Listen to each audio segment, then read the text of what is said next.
राम कृष्ण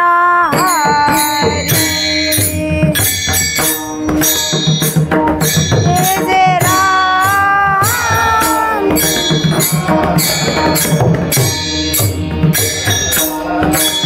हरि जय जय राम कृष्ण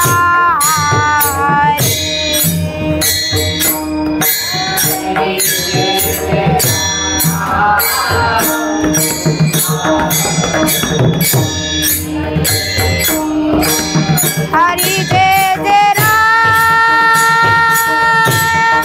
कृष्ण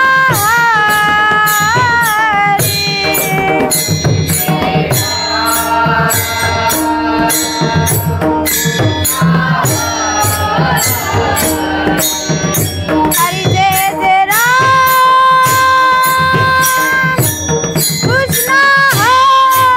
कृष्ण हरि जय जय राम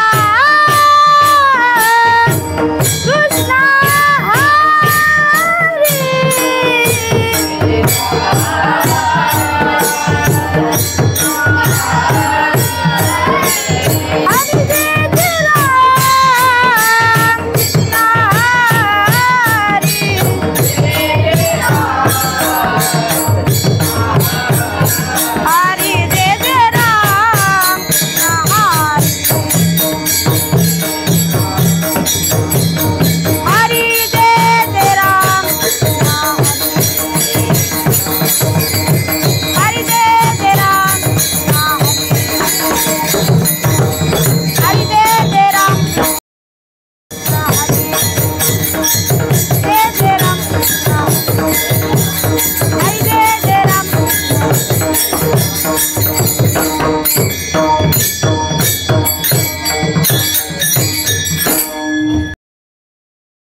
जाण्याची वाट श्रुतीने नदी पार ते झाले साकार कुंडलिका काहुने जाती संकाधिक जात ते आमचे कुळदैवत पांडुरंग ते हे समचरण साजिरे विठेवरी पहा भीमा तीरी विठ्ठल रूपा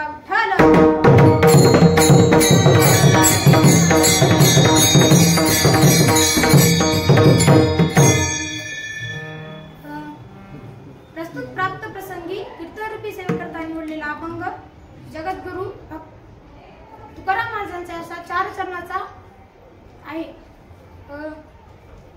जे ब्रह्म आनंद रूप एवढे अविश्य निर्मळ स्वरूपात आहे व ज्या नित्य वस्तूचे योगीजन ध्यान करतात ते विठ्ठल रूप भीमेच्या तीरावर समचरण जोडून कटावर कर ठेवून शोभून दिसत आहे. ते तुम्ही पहा. जे पुराणास टाळले व ज्याचे वर्णन वेदशीत होत नाही ते पुंडलिक राया करता साकार झाले आहे. तुकाराम महाराज म्हणतात ज्या पांडुरंगाचे संकाधिक ध्यान करतात ते आमचे कुळदैवत आहेत. विठ्ठल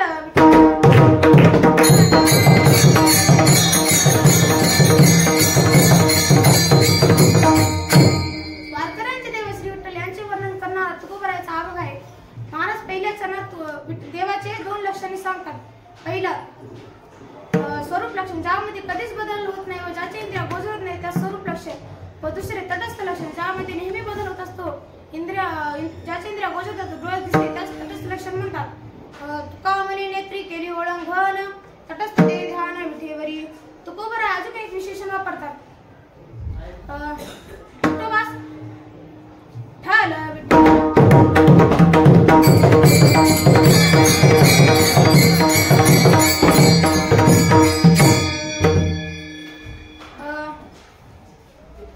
जे आनंदाद्वय नित्य निरामय जे का निज ध्येय योगी यांचे शंकराचार्य पण विठोबास आनंदकंद म्हणतात.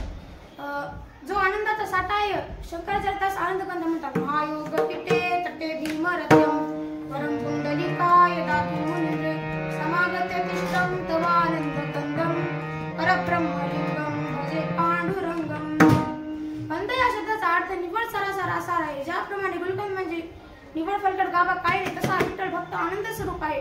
जसा जीवात जो आनंद मिळतो तो तसा देवाचाच आनंद आहे. कारण प्रत्येक जीव देवाचाच अंश आहे. अंश अशीकडे आकाशिक वस्तू दगड माती कापड पृथ्वीचा अंश असल्यामुळे ते किती वर फेकले तरी खाली पृथ्वीवरच पडतात. ज्वाळा सूर्याचा अंश असल्यामुळे ते त्याच्यावरच जातात. अद्वैत जीव देवाचा अंश असल्यामुळे सगळ्या जीवास आनंद सहा करतो. प्रत्येक जीव आनंदाकरता रात्रंदिवस प्रयत्न करतो. एका शतकाने आनंदाची व्याख्या केली. अन्य नाही तर दिसणे देवाशिवाय काय तर दिसणे असाच मोठा आनंद म्हणतात. ठाल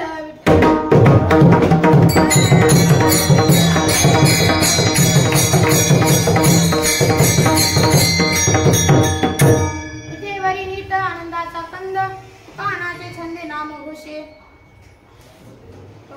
आनंदाचे 3 प्रकार पडतात. जो नेहमी तसाच राहतो त्यास ब्रह्म आनंद, नेहमी कमी होत जातो त्यास विषय आनंद व नेहमी वाढत राहतो त्यास प्रेम आनंद. देवांना ब्रह्मानंद मिळतो व नंतर प्रेम आनंद. या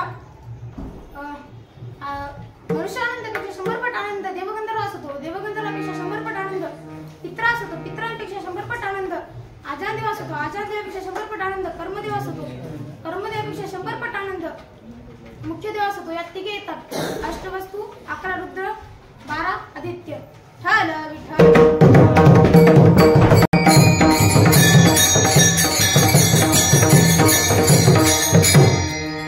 सच्चिदानंद रूपाय विश्वोत्पत्त्यादिहेतवे तापत्र विनाशाय श्रीकृष्णाय वयम नमो. जो सत्यचित्त आनंद आहे तो स्वरूप जो उत्पत्ती पालन संहार करतो तो समर्थ. जो आदिदैतिक आदिभौतिक आध्यात्मिक ताप निवारण करतो तो समर्थ. माऊलीने असेच एक वर्णन केले. सच्चिदानंद घन पंढरी परिपूर्ण परठुन्या जगन वाट पाहे भक्तांची. ठाल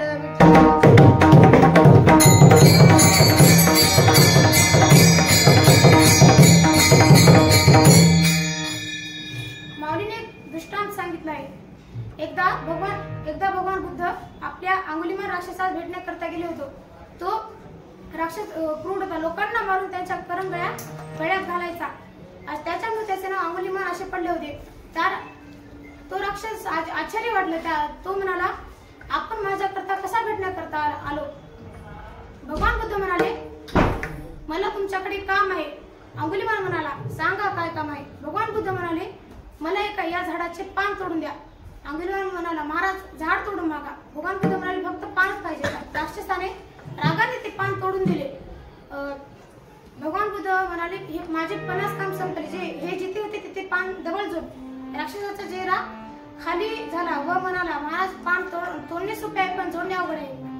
भगवान बुद्ध म्हणाले, मी जोडून सुद्धा केलं तर? अंगुलीमाल म्हणाला, मी तुमचा अनुयोगी होईल. भगवान बुद्धाला हेच हवे होते. भगवान बुद्ध म्हणाले,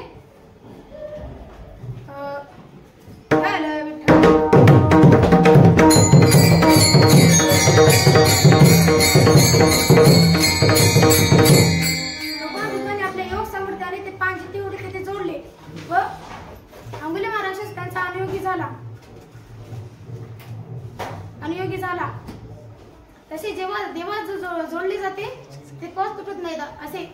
असे फक्त श्रीकृष्ण परमात्मा म्हणतात, मला असे योगी फार आवडतात.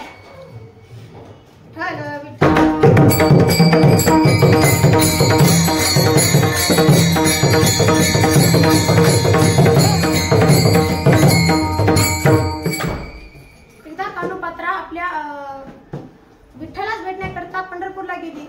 ती म्हणाली, या दगडाच्या मूर्तीवर माझे डोके ठेवले तर माझ्या डोक्याला रुतेल. त्याच्यामुळे तिने विठ्ठलाचे पाय किती कडक आहेत ते चाचपण्याकरता तिने त्या दगडाच्या मूर्तीवर आपले 2 बोट आधी ठेवले. ते तिचे दोन बोट ते धुतले होते. आता पण आधाप आहेत. तसे देवाचे पाय इतके कोमल आहेत तर देवाचे अंतःकरण किती कोमल असतील.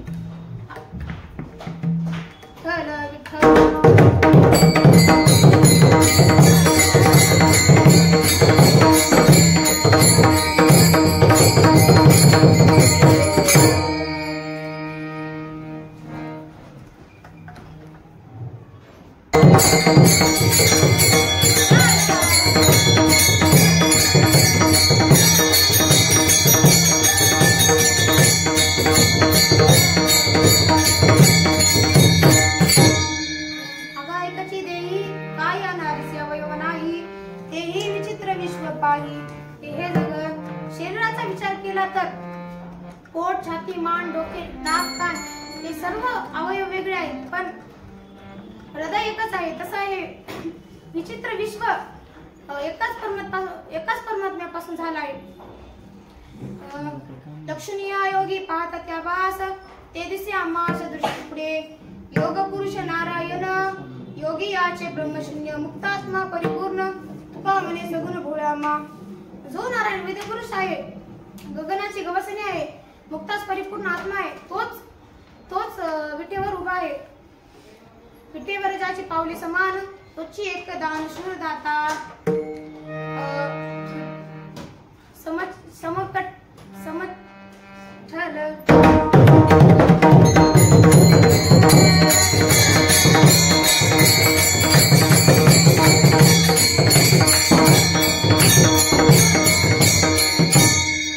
समचरण सरोजम सांद्रनीला बुदाभम जगन्नीत पावनी मंडनम मंडनाना तरण तुलसी माला कंदन कंजनेत्रम सदैव डबलहासम विठ्ठलम चिंतयामि.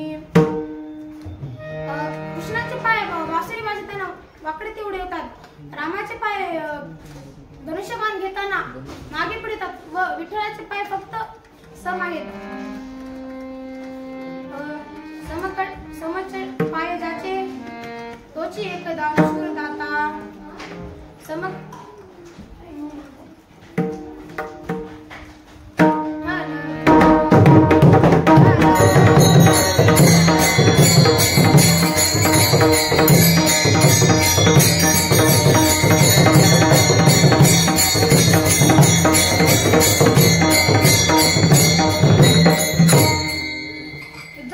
एकदा पुंडलिक आपल्या आई वडिलांना कासरे लावून बायकोस खंड्यावर घेऊन पंढरपूरला निघाला होता.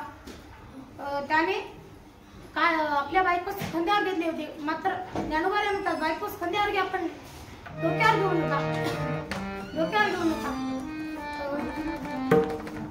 तो रस्त्यामध्ये आपल्या कुकुट ऋषीच्या आश्रमाबाहेर थांबला होता. त्याच्या आश्रमामध्ये 3 स्त्रिया आल्या व तिथली झाडझूड करून जाताना पवित्र पवित्र व होऊन निघाल्या. त्यास मोठे आश्चर्य वाटले. त्याने त्याला विचारले की तुम्ही येताना इतक्या मजेतून आल्या व जाताना इतक्या पवित्र कशा? ते म्हणाल्या, मी गंगा, यमुना, सरस्वती, तुमच्यासारखे काही पापी आमच्यामध्ये येऊन स्नान करतात व तुमचं मलिन्य आम्हाला लागतं. ते मलिन्य धुना करता आम्हाला अशा ऋषींच्या आश्रमाबाहेर ठेवावं लागतं व तिथली सेवा करावी.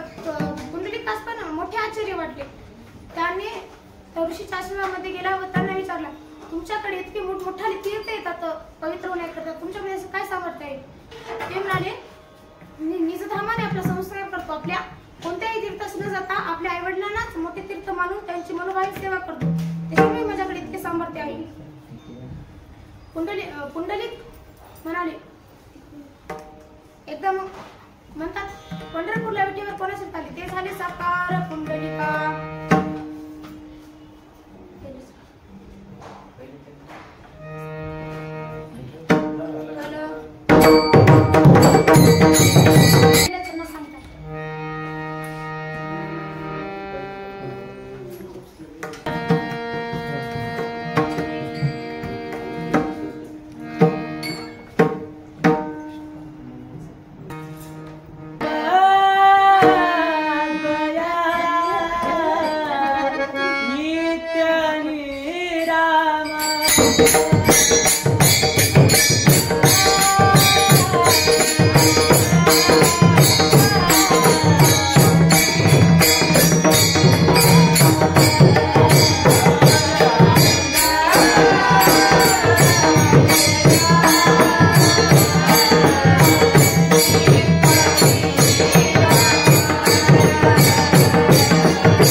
जन्मागोदरी आहे व मरणानंतर आहे. तो सर्व ठिकाणी, सर्व देशात, सर्व राज्यात, सर्व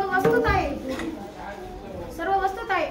त्यास कोणतेही उपाधी नसते. उपाधी वेगळी, तुम्ही निर्वकाळ, काहीचा संसार तुम्हालाही. परमात्मा निरपेक्षित मोठा आहे, निरुपाधिक मोठा आहे व अनन्य मोठा आहे. तो एका ठिकाणी आहे तर दुसरे नाही. सत्य ज्ञानांत प्रवर्ण नित्यमाकांश. सत्य ज्ञानाचे प्रवर्ण नाही रूप वर्ण गुण ते. तो हा श्री हरी पाहिला डोळे भरी, पाहता पाने दुरी सारोनिया. आबा योगी जे म्हणजे तो देवाचा देव जाणीजे, आणि सुख सर्वस्त्र माझे चैतन्य तो.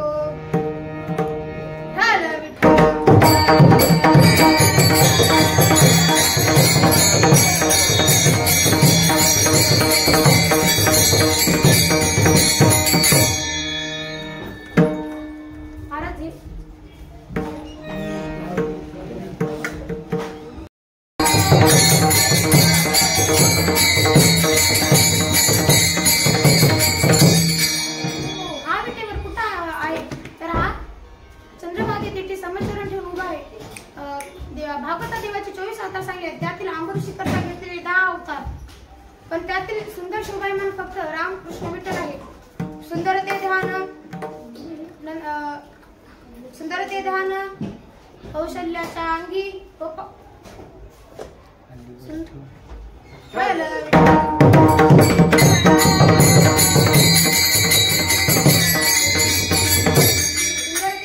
मंडीवरी घेऊनी कौशल्या जननी गीती गाय. सुंदर ते ध्यान नंदाच्या अंगणी गोपाळ गवळणी खेळताती. सुंदर ते ध्यान चंद्रभागे तटी पुंडलिकाच्या पाठी वाटी उभे असे सुंदर ते धाने गजनार धनी जनी मनी मने भरला असे आत्मा सुंदर शोभायमान विठ्ठल आहे चल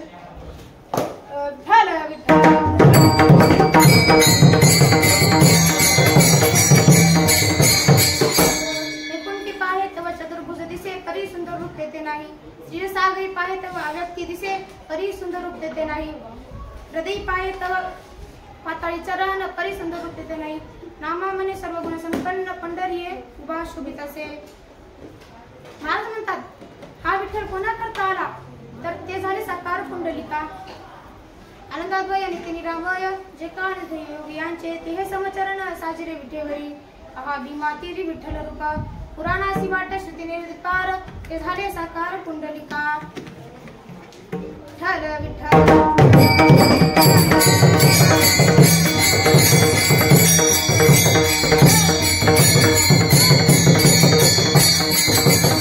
वेदांत बोलिला आरती त्याची शोधिला विठोबाशी शरण जावे निज निष्ठा नाम गावे सकळ शास्त्राचा विचार अंती तिची निर्धार का म्हणे सगुण भोळ्या आम्हा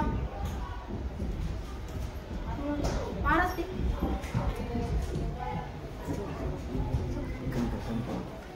महाराज चौथ्या चरण सांग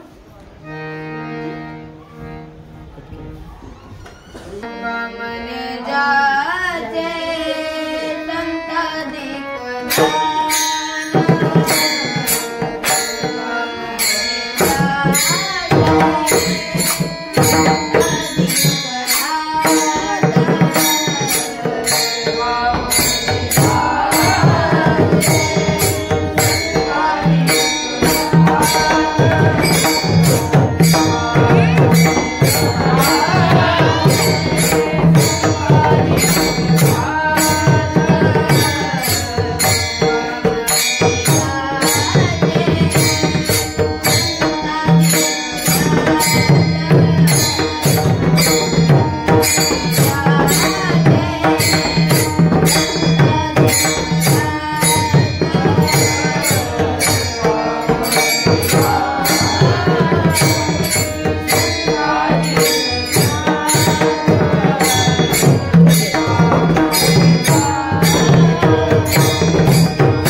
जाता आपण आपल्या आईवडिलांना तीर्थ समजावे. सकळ तीर्थाचे धुये तिये मात बितरे तयासी लोक की जे. या अभंगात देवाची दोन नावे आहेत, एक पांडुरंग आणि एक विठ्ठल. एकदा श्रीकृष्ण परमात्मा गायींना चरण्याकरता गोकुळाहून जात होता, तेव्हा गायीच्या खुरांची पांढरी धूळ त्यांच्या चेहऱ्यावर पसरली व त्यांचे नाव पांडुरंग असे पडले. तुकाराम महाराज म्हणतात, हे बालच मूर्ती आहे. पांडुरंग बाळ मूर्ती गाय गोपाळ सांगती येथे येऊन आपली उभे समचिरे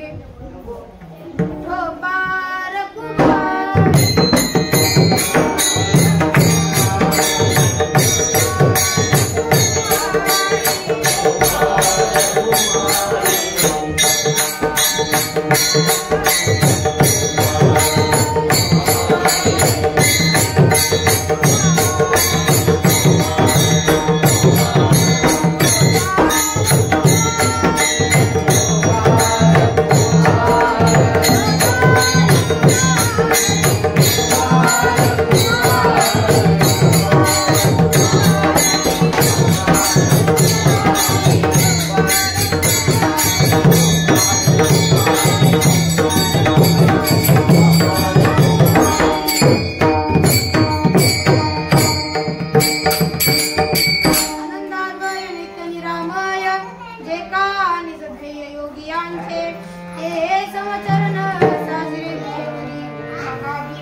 कीर्तनात आपले मृदंगाचार्य श्री गौरव महाराज चव्हाण,